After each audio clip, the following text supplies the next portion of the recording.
We're here in Davos, where the theme is around dialogue, and I was struck by your commentary around words and the importance of words, and that being something that demarcates human animals from other animals, although that's debatable, that there's other language there. So in the context of Davos and the range of people we have here from technology, from the business world, from politicians, how would you like to see, what is the answer that you have in terms of this slightly dystopian world you've potentially put in front of us? And if I may just add to that, I think it's fair to say I'm a scientist by background, a neuroscientist, so I work a lot in this space, particularly around pain. And we're very comfortable with the fact that many of our discoveries, particularly technological discoveries, we often drive them forward, and then afterwards we think, oh, we hadn't thought enough about the ethics and the implications, and then we're trying to catch up on the regulation that we need to maybe put around it. So we are where we are. This thing is happening, as everybody says, at scale, both in terms of its magnitude and its pace, more than we've ever seen before in the Industrial Revolution. We have all the right blend of people here in Davos. It's all about dialogue. What would you like to see go forward in terms of putting boundaries around some of the slightly more worrying areas that you detailed? And what are your own thoughts about the ethical implications of giving legal rights to either agents, to robots, or to the ones that just exist on the internet? A lot of things there. I mean, first of all, I would say that, Davos is about words. It's about talking. The basic idea of Davos is that you can change the world just by talking, which I like this idea, because this is also my idea as an author, as a university lecturer. This is what I do. I talk, I write. I think I can influence the world with words. And this is now in question. Are we at the end of the road for words? Is this no longer functioning? And, engineers and also soldiers, they don't change the world with words. They do stuff. They take action. Philosophers, scholars, also political leaders, they try to change the world with words, by saying things. And maybe we've reached the end of that road. And what does it mean? That, we humans, we conquer the world ultimately, I would say, with language and words. Because yes, engineers can make weapons and soldiers can wield them, but to build an army, you need to convince thousands of strangers to cooperate. How do you do that? With words, with ideology, with religion. So humans took over the world not because we are the strongest physically, but because we discovered how to use words to get thousands and millions and billions of strangers to cooperate. This was our superpower. And now something has emerged that is going to take our superpower from us. Until a few years ago, nothing on Earth could use words. Only humans. Chimpanzees couldn't, rivers couldn't, the sun couldn't. We could use words. Now there is something that is able, or soon will be able to use words better than us. And you look just, at what happened on social media and the immense change it brought to the world there. So 10 years from now, living in a world in which AIs are in command of language, how does that look like? Well, Davos in 10 years might look very different, as you say, so that's a future we can all try to think about in the context of who would be here beyond the physical human.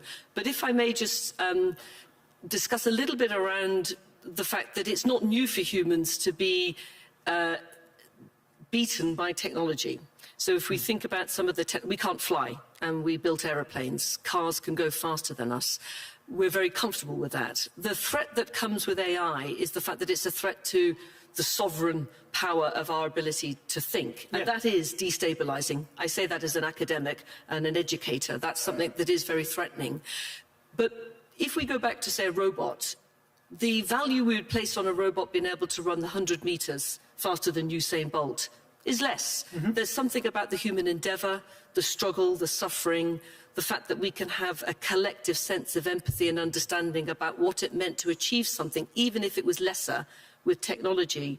I just wonder whether an author that would replace you, how much as a human we would value that, the words of that, the creativity that comes from art that's been done with artificial intelligence. Do you think we will value it as much, and therefore there's still a place for humans in the creative space of thinking and words? That's the identity crisis, because Descartes didn't say, I run, therefore I am. I think, based human identity on our capacity to think. We always knew that cheetahs can run faster than us. We always knew that elephants are much bigger and stronger than us. So we didn't define ourselves by this, we defined ourselves by thinking. And now something is going to be better than us in thinking, if thinking means putting words in order. Now, I'm an author, I'm a speaker, I put words in order. This is my game. Like I have all these words, and I put, let's put these words in this order. No. It will be better to put it like this, like this, like this. And AI will beat me. I don't know how long it will take, 2 years, 5 years, 10 years. It will beat me. And then what does it mean for our identity? People identify, with the streams of words in their mind. Like you close your eyes, you try to see what's happening inside me. Many people, I'm one of them, we see words popping up, organizing themselves. We identify with that. But I guess my point is, using the same analogy, is that we still value a human. We have the Olympics. We've got the Winter Olympics coming. We know that many other animals and other technologies can outperform in many of those areas, yet we still really enjoy the humanity of people that train and develop, even though it's not as good. And I just wonder whether we will just naturally extend that to the thinking realm and to the words, so that you still will have a very, very vibrant and successful author role in 10 years' time. And I don't know, because I will value your book more than an AI-generated book. Even if the AI comes up with new ideas better than me, like let's say that you want to invest money, and you ask a human consultant, and she comes up with a certain whatever, and you can empathize with her because she had this life story and whatever, and then you have the AI financial consultant with zero life story, zero emotions, but better financial advice. Which one will you follow? Now, we always have this kind of, I think, the big mistake, and this is why I started with the idea of agency. We always think that we can just use these things as tools. But if they can think, they are agents. Maybe I'll tell a story from medieval history. That how did the Anglo-Saxons took over Britain? And it's part myth, part history. That, the Britons who lived there originally, they were fighting with the Picts and the Scots coming from the north. And the Britons didn't fight very well.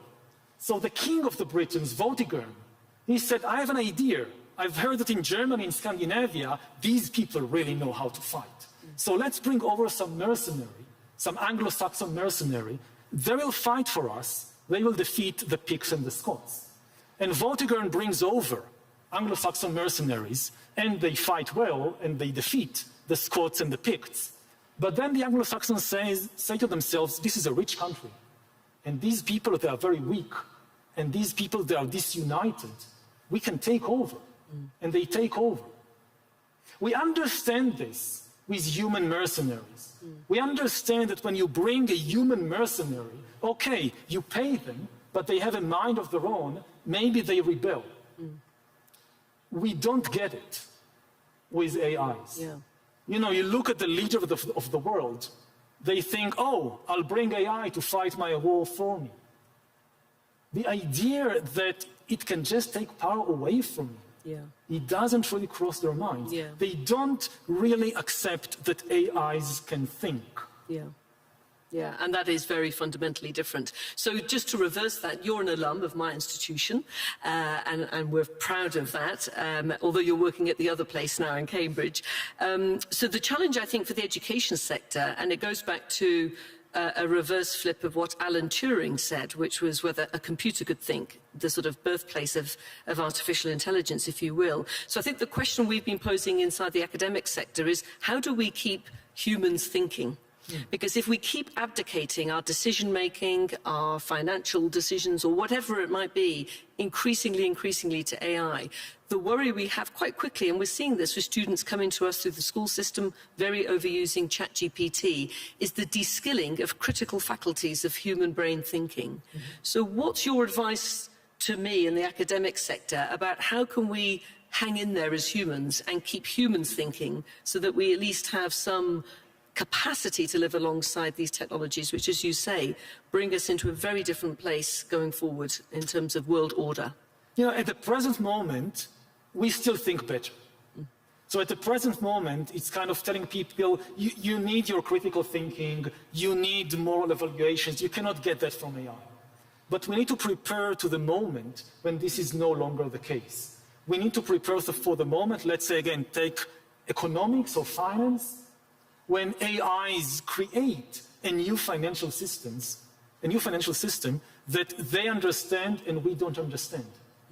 How do you train economists or politicians in a world in which humans really can no longer understand how finance functions?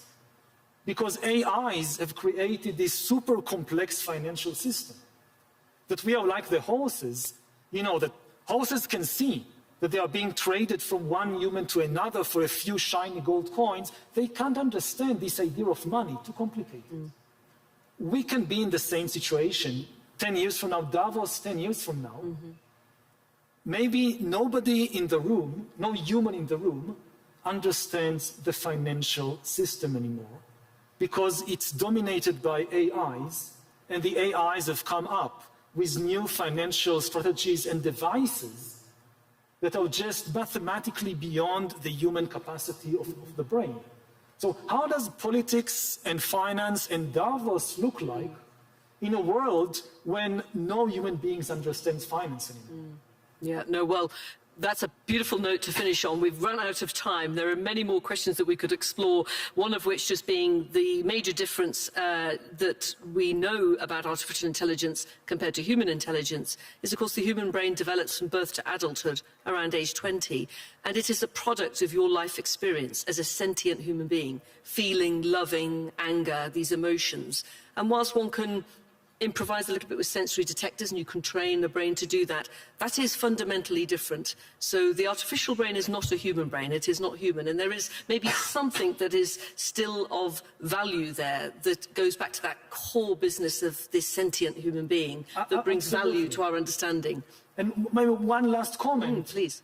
Think about educating kids in a world where from day zero, maybe the most of the interaction of the new child is with an AI and not with a human being.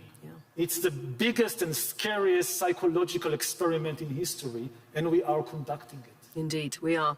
Well, Yuval, thank you so much. I'm delighted that you're thinking about these problems and that you've got us all thinking this afternoon. I look forward to you coming back maybe to Davos in 10 years and reflecting on this conversation and just where we have got to. But thank you all to the audience, those of you online and those in the group. And thank you. Can we give a round of applause to you?